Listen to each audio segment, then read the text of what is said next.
Hello friends, இன்னைக்கு நம்ம யூஸ்ஃபுல்லான கிச்சன் டிப்ஸ் தாங்க பார்க்க போகிறோம். ஃபஸ்ட்டு டிப்பு என்னன்னு சொல்லி பார்க்கலாம் வாங்க. உங்கள் வீட்டில் வேஸ்ட்டான ஒரு பிளாஸ்டிக் டப்பான்னு எடுத்து வச்சுக்கோங்க. நான் இன்னைக்கு ஊறுகாய் டப்பா எடுத்து வச்சுருக்கேங்க. ஊறுகாய் டப்பா மேலே கவர் இருக்கு இல்லையா, அந்த கவரை நீங்கள் ரிமூவ் பண்ணிக்கோங்க. அதுக்கப்புறம் நீங்கள் பார்த்தீங்கன்னா அந்த பாட்டிலை உள்ளே வெளியே நீங்கள் தண்ணி ஊத்தி நல்லா க்ளீன் பண்ணிவிட்டு ஈரம் இல்லாமல் நீங்கள் தொடச்சி வச்சுக்கோங்க. அதுக்கப்புறம் நீங்கள் ஒரு பின்னுக்கு எடுத்துகிட்டு ஒரு கேஸ் ஸ்டவ் லைட்டாக நீங்கள் பின்னுக்கு ஹீட் பண்ணிவிட்டு அந்த மூடி நீங்கள் பாருங்கள், சின்ன சின்ன ஓட்டியாக பக்கம் பக்கமாக நீங்கள் மூடி ஃபுல்லாக போட்டுக்கணுங்க. பாருங்க, நான் ஓட்டை ஃபுல்லாக போட்டு விட்டுட்டேன். இப்போ பாருங்க, நான் ஃபுல்லாக இவ்வளோ ஓட்டை போட்டிருக்கேங்க. இந்த ஓட்டையை நீங்கள் போட்டு விட்ட பின்னாடி நீங்கள் அந்த மூடியை நீங்கள் ஓப்பன் பண்ணிக்கோங்க. ஓப்பன் பண்ணிவிட்டு இது கூட நீங்கள் சால்ட்டு கொட்டி வச்சுக்கலாங்க. சால்ட்டு கொட்டி வச்ச பின்னாடி நீங்கள் எப்பவும் போல நீங்கள் மூடி போட்டுக்கலாங்க. எதுக்காக நம்ம இதுக்குள்ளே சால்ட்டு கொட்டி வச்சுருக்கோம் நீங்கள் பார்த்தீங்கன்னா, நம்ம எப்பயாச்சும் சாப்பிடும்போது உப்பு கொஞ்சம் கம்மியாக இருக்கும் இல்லையா சாப்பாட்டில், அந்த டைமில் நீங்கள் ஸ்பூன் வச்சு எடுக்காமல் இந்த டப்பாவை நீங்கள் லைட்டாக நீங்கள் கொஞ்சமாக தட்டி விட்டால் போதுங்க. அழகாக கொஞ்சம் தூள் உப்பு மட்டும்தாங்க விடும், அதிக உப்புமே விழாது. கண்டிப்பாக அந்த டிப்பு ரொம்பவே யூஸ்ஃபுல்லாக இருக்குங்க. அதனால மறக்காமல் ட்ரை பண்ணி பாருங்கள். இந்த டிப்பு பிடிச்சிருந்தா ஒரு லைக் பண்ணிக்கோங்க. அடுத்த டிப்பு என்னன்னு சொல்லி பார்க்கலாம் வாங்க. நான் இன்றைக்கி உருளைக்கிழங்கு தாங்க எடுத்து வச்சுருக்கேன். நம்ம வீட்டில் பார்த்தீங்கன்னா உருளைக்கிழங்கு ஒரு கொஞ்சம் வாங்கி வச்சாலுமே கொடுங்க, அந்த உருளைக்கிழங்கு மேலே முளைக்கட்டி வந்துருங்க. அதை நம்ம ரொம்ப நாள் வச்சு யூஸ் பண்ண முடியாது. அதுக்காக இந்த டிப்பை நீங்கள் ட்ரை பண்ணி பாருங்கள். ரொம்ப நாளைக்கு முளைக்கட்டி வராமல் இந்த ஒரு பொருள் பார்த்துக்குங்க. அது என்னன்னு சொல்லி பார்த்தீங்கன்னா பூண்டு பல் தாங்க. நீங்கள் முழு பூண்டு பல்லவும் போட்டுக்கலாம். அப்படிலாம் நீங்கள் தனித்தனியாக பூண்டு பல்லை நீங்கள் போட்டுக்கலாங்க. நான் இன்றைக்கி பார்த்தீங்கன்னா ஒரு 4-5 பூண்டு பல்லம் அப்படியே முழு பூண்டு நான் போட்டு வச்சுருக்கேங்க. இந்த மாதிரி நீங்கள் போட்டு வச்சாலே போதுங்க, அந்த உருளைக்கிழங்கு மேலே முளைக்கட்டி வரவே வராதுங்க. அது மட்டும் இல்லாமல் வெங்காயத்து கூட உருளைக்கிழங்கு சேர்த்தும் குடைக்காதீங்க. கண்டிப்பாக அந்த டிப்பு ரொம்ப யூஸ்ஃபுல்லாக இருக்கும். மறக்காமல் ட்ரை பண்ணுங்கள். அடுத்த டிப்பு என்னன்னு சொல்லி பார்த்தீங்கன்னா, உங்கள் வீட்டில் வேஸ்ட்டான ஒரு பிளாஸ்டிக் மூடி எடுத்து வச்சுக்கோங்க. அதுக்கப்புறம் ஒரு வாட்டர் பாட்டில் மூடி டபுள் ஸ்டிக்கர் நீங்கள் எடுத்துக்கோங்க. ஒரு சின்ன ஸ்டிக்கர் போல் டபுள் ஸ்டேப்பை நீங்கள் கட் பண்ணி எடுத்துக்கோங்க. கட் பண்ணி எடுத்த பின்னா நீங்கள் பார்த்தீங்கன்னா அந்த ரவுண்ட் ஷேப்பில் ஒயிட் கலர் டப்பா மூடி இருக்கு இல்லையா, அந்த டப்பா மூடில் பேக் சைடில் நீங்கள் இந்த டபுள் டேப்பர் ஸ்டிக்கர் ஓப்பன் பண்ணி நல்லா நீங்கள் சென்டர் பார்த்து ஒட்டி விட்டுருங்க. பாருங்கள், இது போல் ஒட்டி விட்ட பின்னா நீங்கள் அது மேலே இருக்கிற ஸ்டிக்கர் ரிமூவ் பண்ணிவிட்டு அந்த வாட்டர் பாட்டில் மூடி இருக்கு இல்லையா, அந்த மூடியும் நீங்கள் பேக் சைடில் நல்லா நீங்கள் திருப்பி ஓட்டிட்டு நல்லா நீங்கள் அழுத்தி விட்டுருங்க. இப்போ நமக்கு அழகான இன்னொரு ஆர்கனைஸ் ரெடி ஆகிடுச்சுங்க. இது எதுக்காக நீங்கள் பார்த்தீங்கன்னா, நம்ம வீட்டில் நம்ம எப்பயாச்சும் டம்ளர் டீயோ இல்லை காஃபியோ அப்படி நம்ம தண்ணி ஏதாச்சும் குடிச்சிட்டு பாதி அப்படியே வைக்கும்போது அந்த தண்ணிக்குள்ளே விழுந்துருங்க, இல்லை மற்ற பூச்சி ஏதாச்சும் விழுந்துருங்க. அந்த மாதிரி இருக்கும்போது இந்த டிப்பை நீங்கள் ட்ரை பண்ணி பாருங்கள். இந்த மூடியை நீங்கள் க்ளோஸ் பண்ணி வச்சுக்கலாங்க. வேணுன்ற போது ஓப்பன் பண்ணி குடிச்சிக்கலாம். அது மட்டும் இல்லைங்க, சில சமயங்களில் சின்ன டம்ளருக்கு சின்ன பாக்ஸுக்கெல்லாம் மூடி இல்லாமல் இருக்கும். அந்த மாதிரி டைமில் இந்த டிப்பு ரொம்ப யூஸ்ஃபுல்லாக இருக்கும். மறக்காமல் ட்ரை பண்ணுங்கள். அடுத்த டிப்பு என்னன்னு சொல்லி பார்க்கலாம் வாங்க. இன்றைக்கி நம்ம ஆட்டுக்கால், மட்டன் தலை எல்லாமே போட்டு ரொம்ப சூப்பரான ஒரு குழம்பு தாங்க செய்ய போகிறோம். அதை எப்படின்னு சொல்லி பார்க்கலாம் வாங்க. எப்பவும் போல் கேஸ் ஸ்டவ் ஆன் பண்ணிவிட்டு ஒரு கடாய் எடுத்து வச்சுக்கோங்க. கடாய்க்குள்ளே நீங்கள் பார்த்தீங்கன்னா ஒரு 4 டீஸ்பூனுக்கு எண்ணெய் ஊற்றிக்கோங்க. 2 பெரிய சைஸ் வெங்காயத்தை பெரிய பெருசாக கட் பண்ணி சேர்த்துட்டு ஒரு கரண்டி வச்சு நல்லா வதக்கி விட்டுருங்க. வெங்காயம் நல்லா வதங்கி பின்னாடி ஒரு 3 பெரிய சைஸ் தக்காளியை கட் பண்ணிவிட்டு தக்காளியுமே நீங்கள் சேர்த்துக்கோங்க. அதுக்கப்புறம் மறுபடியுமே நீங்கள் ஒரு கரண்டி வச்சு நல்லா வதக்கி விட்டுருங்க. பாருங்கள், இது போல் நீங்கள் வதக்கி விட்ட பின்னாடி நீங்கள் பார்த்தீங்கன்னா ஒரு 2 காஞ்ச மிளகா போல் இது கூடவே நீங்கள் சேர்த்துக்கோங்க.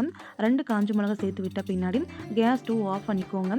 இந்த வெங்காயம் தக்காளி நல்லா ஆறட்டுங்க. நல்லா ஆறிவிட்ட பின்னாடி பார்த்தீங்கன்னா இந்த வெங்காய தக்காளியை நீங்கள் ஒரு மிக்ஸி ஜார் உள்ளுக்குள்ளே மாற்றிட்டு ஒரு கப்பாலுக்கு மட்டும் நீங்கள் தேங்காய் சேர்த்துக்கோங்க. அதிகமாக நீங்கள் தேங்காய் சேர்க்காதீங்க. அதுக்கப்புறம் நம்ம மூடி போட்டு நைஸாக அரைச்சிட்டு வந்துடலாங்க. பாருங்கள், நைஸாக அரைச்சிட்டு வந்துட்டுங்க. இதை நம்ம ஒரு ஓரம் வச்சிடலாங்க.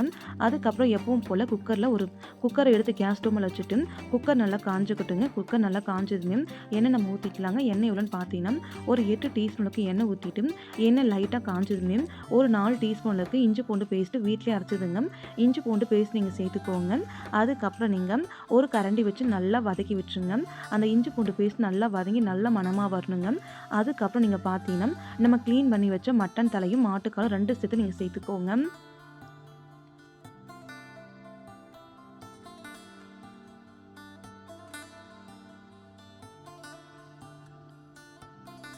பாருங்கள், எல்லா மட்டனுமே நம்ம சேர்த்தாச்சு. அதுக்கப்புறம் நம்ம தேவையான அளவுக்கு கல்லுப்புலாம் சால்ட்டு சேர்த்துக்கலாங்க.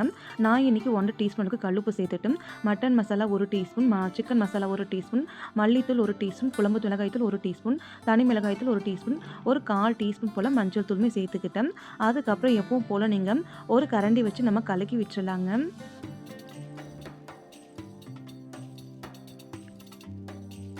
நல்லா கலக்கி விட்ட பின்னாடி பார்த்தீங்கன்னா, இது கூடவே நீங்க கொஞ்சோண்டு கரம் மசாலாவும் சேர்த்து நல்லா கலக்கி விட்டுருங்க. அதுக்கப்புறம் பார்த்தீங்கன்னா, நம்ம அரைச்சு வச்சோம் இல்லையா மசாலாவ, அந்த மசாலாவை நீங்க ஃபுல்லா சேர்த்துக்கோங்க. மசாலா நீங்க சேர்த்து விட்ட பின்னாடி நீங்க பார்த்தீங்கன்னா, தேவையான அளவுக்கு நீங்க தண்ணி ஊத்திக்கலாங்க. உங்களுக்கு குழம்பு கெட்டியா வேணும்னா கொஞ்சம் கம்மியா வச்சுக்கோங்க. இல்ல தண்ணி மாரி வேணும்னா கொஞ்சம் எக்ஸ்ட்ரா தண்ணி நீங்க ஊத்திக்கோங்க. நான் இன்னைக்கு பாருங்க, அந்த மட்டன் கறி எந்த அளவுக்கு இருக்கோ அந்த அளவுக்கு மட்டும் நம்ம தண்ணி ஊத்திக்கலாங்க. தண்ணி ஊத்தி விட்ட பின்னாடி நீங்க பார்த்தீங்கன்னா, எப்பவும் போல நீங்க கலக்கி விட்டுருங்க. கலக்கி விட்ட பின்னாடி உப்பு, காரம் எல்லாமே கரெக்ட்டா இருக்கான்னு சொல்லி செக் பண்ணிக்கோங்க. அதுக்கப்புறம் நீங்க பார்த்தீங்கன்னா, மட்டன் கொழுப்பு ஒரு கொஞ்சம் போல நான் வாங்கியிருந்தேங்க. அதுவுமே நம்ம சேர்த்துட்டு ஒரு கரண்டி வச்சுட்டு, மேலால லைட்டா நீங்க அழுத்தி விட்டுருங்க. அழுத்தி விட்ட பின்னாடி நீங்க பார்த்தீங்கன்னா, குக்கர் மூடி போட்டு க்ளோஸ் பண்ணிக்கலாங்க. எப்பவும் போல நீங்க மட்டன் தலைக்கு எத்தனை விசில் விடுவீங்களோ, அத்தனை விசில் நீங்க விட்டுக்கோங்க. நான் இன்னைக்கு பார்த்தீங்கன்னா 8 விசில் பக்கம் விட்டாச்சு. இப்ப நம்ம குக்கர் மூடிய விசில் ஃபர்ஸ்ட்டு எடுத்து வச்சிடலாங்க. இப்போ நம்ம குக்கர் மூடிய ஓப்பன் பண்ணிக்கலாங்க. ஓப்பன் பண்ணிவிட்டு நீங்களே பாருங்கள் குழம்பு எவ்வளோ சூப்பராக வந்திருக்குன்னுட்டு. மேலே ஃபுல்லாக எண்ணெய் பிரிஞ்சு வந்துருக்குங்க. தேங்காவுமே நம்ம அதிகமாக சேர்க்கவும் கிடையாது. உங்களுக்கு எந்த அளவுக்கு குழம்பு திக்னஸாக வேணுமோ அந்த அளவுக்கு நீங்கள் தண்ணி சேர்த்துக்கலாங்க. எனக்கு பாருங்கள் மீடியமாக நல்லா கெட்டியாக இருக்கும். இந்த குழம்பு பார்த்தீங்கன்னா இட்லி, தோசை, சப்பாத்தி, ரைஸு எது கூட வேணாலும் சாப்பிட்லாங்க. ரொம்ப சூப்பராக இருக்கும். அந்த மட்டன் கறி ஃபுல்லாக வெந்துடுச்சுங்க. அதுக்கப்புறம் நீங்கள் எப்பவும் போலால இது மேலே ஒரு கொஞ்சம் போல் கொத்தமல்லி கட் பண்ணி நீங்கள் சேர்த்துட்டு மறுபடியுமே நீங்கள் ஒரு கரண்டி வச்சு கலக்கி விட்டுருங்க. கலக்கி விட்டு பின்னா நீங்கள் பார்த்தீங்கன்னா கேஸ் ஸ்டவ் ஆஃப் பண்ணிவிட்டு சும்மா நீங்கள் ஒரு 3 நிமிஷம் போல் மட்டும் கொதிக்க வச்சுக்கோங்க. ஏன்னா குக்கரில் இறக்கணும்னு நம்ம அப்படியே எடுத்து கீழே வைக்கக்கூடாது.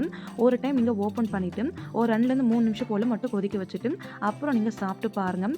குழம்பு ரொம்ப சூப்பராக டேஸ்ட்டாக இருக்குங்க. குழம்புல உப்பு, காரம் எல்லாமே டேஸ்ட் சூப்பராக இருந்துச்சுங்க. மட்டனுமே நல்லா வெந்துருச்சு.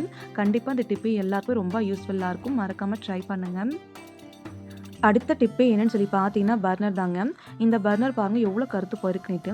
இந்த பர்னர் மேலே ஒரே ஒரு ஸ்பூன் மட்டும் போட்டு பாருங்கள். பர்னர் நல்லா பளிச்சுன்னு மாறிடுங்க. அதை எப்படின்னு சொல்லி பார்க்கலாம் வாங்க. நான் இன்றைக்கி ஒரு பிளேட் எடுத்து வச்சுருக்கேன். அந்த 2 பர்னரையும் உள்ளுக்குள்ளே வச்சுட்டு எப்பவும் போல் நீங்கள் நார்மல் தண்ணி அந்த பர்னர் ஃபுல்லாக மூழ்களவுக்கு நீங்கள் ஊற்றிக்கோங்க. அதுக்கப்புறம் நீங்கள் பார்த்தீங்கன்னா ஒரு அரை லெமன் ஜூஸ் மட்டும் நீங்கள் எடுத்துகிட்டு அந்த பர்னர் மேலேயே நீங்கள் புழிஞ்சு விட்டுருங்க. புழிஞ்சு விட்ட பின்னா நீங்கள் பார்த்தீங்கன்னா அந்த லெமன் தூளை கீழே தூக்கி போடாமல் அதே பிளேட்டுக்குள்ளே நீங்கள் போட்டு வச்சுக்கோங்க. அதுக்கப்புறம் நீங்கள் பார்த்தீங்கன்னா ஒரு ஸ்பூன் அளவுக்கு நீங்கள் லெமன் சால்ட்டை நீங்கள் சேர்த்துக்கணுங்க. அந்த பர்னர் மேலேயே நீங்கள் சேர்த்துக்கோங்க. இது போல் நீங்கள் சேர்த்து விட்ட பின்னா நீங்கள் பார்த்தீங்கன்னா அந்த பர்னரை நீங்கள் நல்லா கை வச்சு கலக்கி விட்டுருங்க. பாருங்கள் இது போல் நீங்கள் நல்லா கலக்கி விட்டுருங்க. நல்லா கலக்கி விட்ட பின்னா நீங்கள் ஒரு 10 நிமிஷம் போல் ஊற வச்சுக்கலாங்க. அப்படிலாம் நீங்கள் அதிக நேரம் நீங்கள் ஊற வச்சுக்கலாங்க. 10 நிமிஷம் கழிச்சு நீங்கள் பார்த்தீங்கன்னா அந்த தண்ணி கலர் நல்லா சேஞ்ச் ஆகிருக்கும். அந்த பர்னர் நீங்கள் தொட்டாலே போதுங்க. அந்த கருப்பு அழுக்கெல்லாம் அப்படியே வந்துடுங்க. இப்போ பாருங்கள் நான் ஒன்றுமே பண்ணல. கை வச்சு லைட்டாக நான் தேய்க்கிறேன். அந்த கருப்பாக்கிற அழுக்கு எல்லாமே வந்துடுச்சுங்க. ரொம்ப ரொம்ப ஈஸியாக அந்த மெத்தட் நீங்கள் க்ளீன் பண்ணிடலாங்க. அதுக்கப்புறம் அந்த பர்னர் இருக்கு இல்லையா, அது மேலே உள்ளே நீங்கள் கை வச்சு நல்லா நீங்கள் லைட்டாக நீங்கள் தேய்ச்சி விடுங்க. ஏன்னா அந்த கருப்புக்கெல்லாம் அழுக்கெல்லாம் அப்படியே வந்துடுச்சு.